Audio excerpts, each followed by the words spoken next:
कभी एकांत में बैठकर स्वयं से यह प्रश्न पूछा है कि मैं इतना समझदार होकर भी हर बार एक ही जाल में कैसे फंस जाता हूं?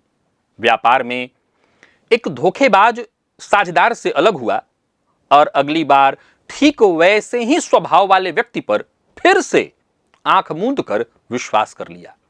संबंधों में हर बार एक ही ढंग के गलत लोग मैंने चुने और अंत में वही पुराना कष्ट पाया।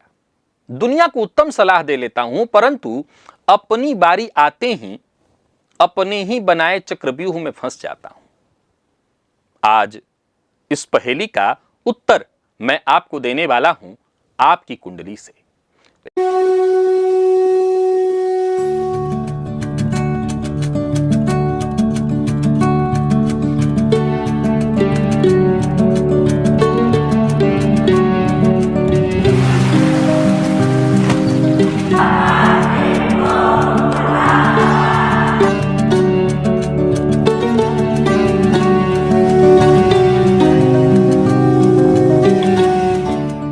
नमस्कार प्रिय दर्शकों, अगर आपके साथ भी ऐसा हो रहा है तो सजग हो जाने की आवश्यकता है। अगर ये चक्र बार बार आपके साथ भी घूम फिर करके आ रहा है तो इसे रोकने की आवश्यकता है। एक बार की भूल अनुभव, दूसरी बार आदत, परंतु वही भूल तीसरी बार हो तो यह जन्म कुंडली का योग है। कुंडली खोलिए और समझिए राहु क्या है। चर्चा राहु की है। राहु भ्रम है, राहु माया है, राहु वह धुआं है जो आंख के आगे रहते हुए सत्य नहीं देखने देता। और दूसरा है जन्म कुंडली का कोई भी एक वक्री ग्रह। वक्री क्या है?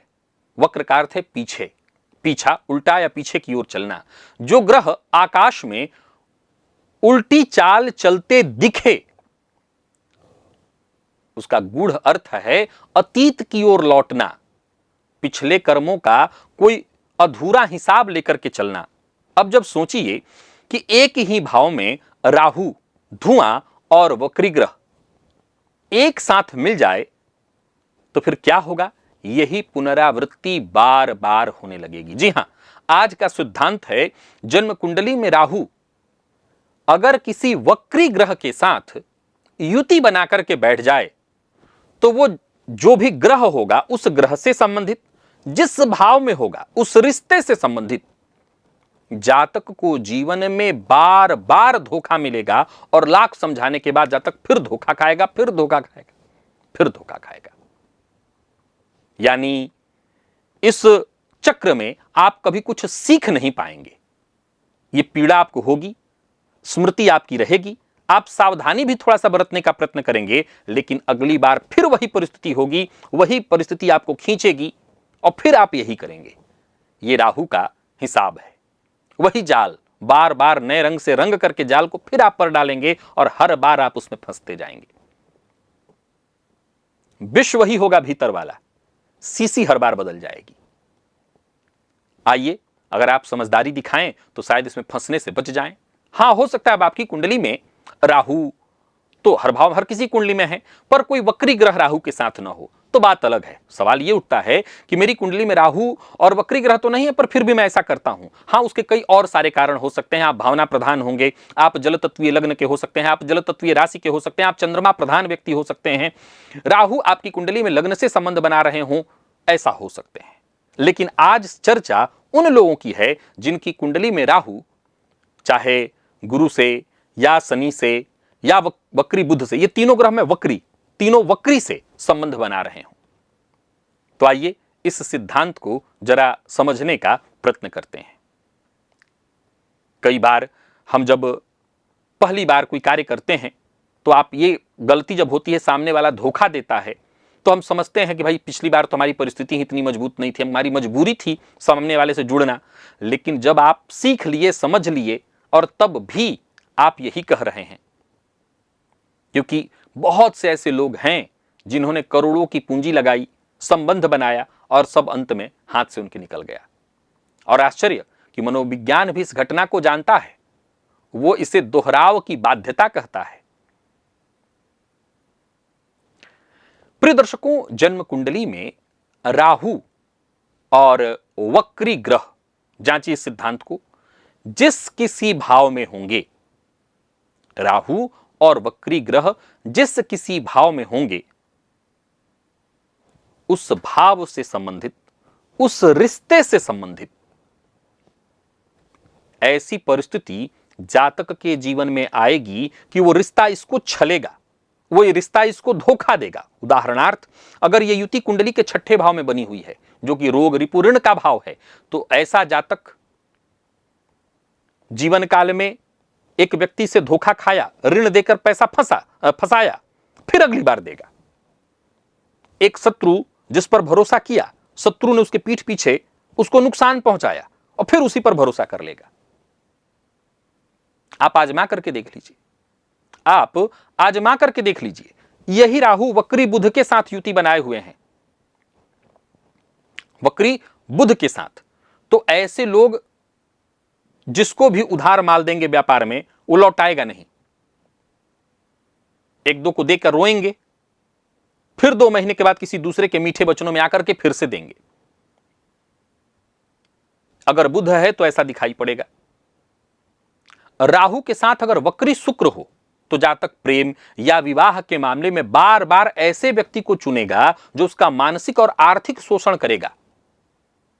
खतरे के सारे संकेत उसको दिखेंगे, अंतरात्मा उसकी चेतावनी भी देगी, फिर भी वह ऐसा मन में भ्रम पालेगा, क्या मैं इसको बदल दूंगा, मैं इसको समझा लूंगा, मैं इसको संभाल लूंगा। और अंततोगत्वा उसको टूटना ही पड़ेगा, क्योंकि सब कुछ जान करके भी वो मानता नहीं है। वैसे ही जन्म कुंडली में देवगुरु बृहस्पति अगर वक्री है, याद रखिएगा, बार बार मैं कह रहा हूं वक्री होने चाहिए, राहु के साथ बैठे हुए हैं, ऐसा जातक ज्ञानी खूब है, अपने आप को मानता भी और है भी, लेकिन ऐसे लोगों के ही चक्कर में पड़ेगा, ऐसे गुरुओं के चक्कर में पड़ेगा जो गुरु घंटाल होंगे, बार बार उसको छलेंगे, बार बार वो छलाएगा और फिर जाएगा, फिर बार बार छलाता रहेगा। हां, ज्योतिष में कुछ काट भी हमेशा उपलब्ध होते हैं। ज्योतिष शास्त्र के मर्मज्ञ कहते हैं कि जन्म कुंडली में कोई वक्री ग्रह राहु के साथ बैठा हुआ है और ऐसे दोनों ग्रहों की युति पर अगर शुभ ग्रह जैसे देवगुरु इत्यादि की दृष्टि पड़ जाए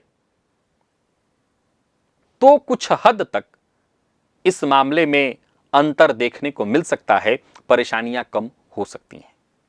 शुक्र वाले मामले तो मैंने कई बार देखे हैं, पंचम से संबंध है, ऐसे लड़के वही बात बार बार दोहराते रहते हैं, मानने को तैयार नहीं, समझाने जाइए तो आपको समझाने लगेंगे। शुक्र और बुध ज्यादातर मामलों में वक्री होते रहते हैं, ध्यान से सुनिएगा इस बात को। शुक्र और बुध ज्यादातर मामलों में वक्री होते रहते हैं और राहु, इनकी गति भी तीव्र है तो ये कई बार राहु के साथ आ जाते हैं कुंडली में, समझ गए। अब ये वाला खेल बहुत ज्यादा देखने को मिलता है। बुध जो है केवल व्यापार का ही कारक नहीं है, मित्र का भी कारक है। तो ऐसे लोग जिस मित्र से पहले छलाए, हो सकता है उसको छोड़ दिए, फिर उसी तरह के उनको दूसरे मित्र मिलेंगे, वो भी छलेंगे। काट सिर्फ एक ये है कि देवगुरु की दृष्टि पड़ती रहे तो ऐसे जातक को सही मार्गदर्शक मिल जाते हैं जो गिरने से पहले इनका हाथ पकड़ लेते हैं। तो एक सुरक्षा तो ये है, कुछ सुरक्षा में उपाय के तौर पर आपको बताने जा रहा हूं, क्योंकि ये वाली पीड़ा जो है, ये जो मित्र वाली पीड़ा है, जिसके पैसा देके फंस गए हैं, प्रेम वाली पीड़ा जो, यानी बुध और शुक्र वाला सबसे ज्यादा देखने को मुझे मिलता है।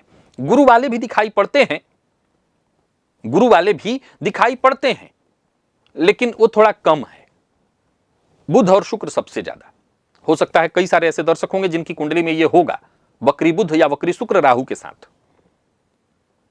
तो समझ लीजिए कि आपके साथ बार बार होगा, कोई ना कोई ऐसा व्यक्ति आएगा आपके जीवन में जो जाल बिछाएगा, आपको हानि पहुंचाएगा और आप स्वेच्छा से बार बार उससे जुड़ते रहेंगे, उसके जैसों से जुड़ते रहेंगे। क्या उपाय करें? तो मैं इसके लिए 3 उपाय आपको बता रहा हूं। पहला, अगर ऐसी स्थिति बुध से उत्पन्न हो रही है जिसके चलते धन की बर्बादी, व्यापार की बर्बादी, मित्र से धोखा इत्यादि मिल रहा है, तो इसमें दोनों को ले लीजिए, बुध को भी ले लीजिए और गुरु को भी ले लीजिए। तो ऐसा जातक किसी सफाई कर्मी या अनाथ या अत्यंत निर्धन व्यक्ति को, जो कि राहु का प्रतिनिधि माना गया है, कुछ छोटी राशि जब भी आपको मन करे कुछ दान कर दिया करिए, मन में यह सोचकर कि मैं इसको उधार दे रहा हूं।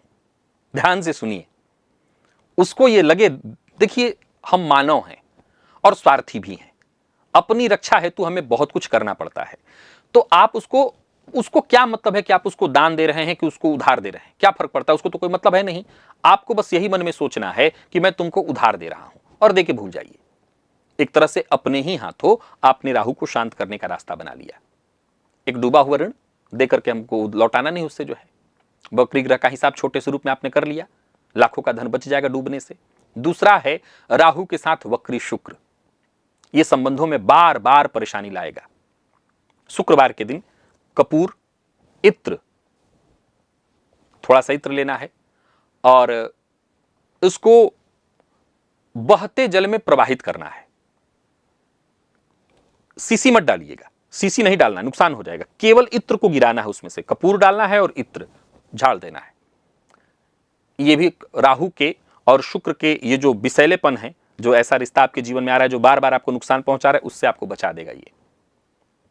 प्रिय दर्शकों, राहु के साथ अगर वक्री मंगल हो, यह भी एक बार पॉइंट में उपाय बता देता हूं इसका, कि इसमें दुर्घटना बहुत ज्यादा होने लगती है, या कई बार ऐसे लोग जानबूझ के दूसरों की लड़ाई में फंस जाते हैं। यानी 4 लोग लड़ रहे थे या 2 लोग लड़ रहे थे, वो आपस में लड़ते लड़ते अलग हो गए, आप उसमें जाके फंस जाते हैं। तो राहु अगर मंगल वक्री होकर के राहु के साथ बैठे तो ऐसा होता है।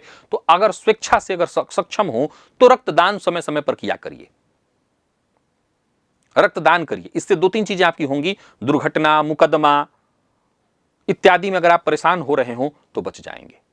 तो देखा जाए तो लगभग मैंने कुछ शनि को छोड़ा है, बाकी तो मंगल की चर्चा हो ही गई, बुध की चर्चा हो ही गई, गुरु और बुध और गुरु की साथ चर्चा हुई थी, शुक्र की चर्चा हो गई, शनिदेव की चर्चा अब एक बाकी रह जाती है। तो शनिदेव राहु के साथ होते हैं तो ये तो अपने आप में बहुत कष्टदायी हो जाता है। ये जब साथ होते हैं तो ये बहुत पीड़ा प्रदान करते हैं, बहुत कष्ट देते हैं। फिर उसका सबसे सरलतम निदान ही वही है, पितरों की आराधना। ये पितृदोष है, श्रापित योग है, ये अपने आप में श्रापित योग है। और इससे बचाव का जो तरीका है बस वही है कि हनुमान जी के शरण में रहा जाए, हनुमान जी की आराधना करते रहा जाए। और अगर आपके साथ आगे से ऐसा हो रहा है कि आप जानबूझ के सामने वाले को न चाहते हुए दे रहे हैं, तो जो उपाय मैंने आपके लिए कहा है जरूर कर लीजिएगा। आपको कम से कम राहत हो जाएगी, आपका ज्यादा बचने से बर्बाद हो जाएगा। एक और सिद्धांत, मान लीजिए आप ये कहते हैं कि मेरी कुंडली में ऐसा हो रहा है पर मेरे ग्रह वक्री होकर के राहु के साथ नहीं बैठे हैं, तो आपको जिस क्षेत्र में ऐसा हो रहा हो, व्यापार वाले में गुरु और बुध का जो उपाय बताया था वो कर लीजिएगा, मंगल वाले एक्सीडेंट वगैरह वाला हो रहा है तो उसमें वाला उपाय कर लीजिएगा, और दाम्पत्य प्रेम संबंध वाला जो हो रहा है वो शुक्र वाला उपाय कर लीजिएगा। इससे आपको जरूर फायदा मिल जाएगा। तो आशा करता हूं आज का ये विषय आपके काम आएगा। अगर आपके जीवन में ऐसा कुछ हो रहा है तो उस परेशानी से आप बचेंगे। आज के लिए बस इतना ही, मुझे इजाजत दीजिए, पुनः मुलाकात होगी। तब तक के लिए नमस्कार।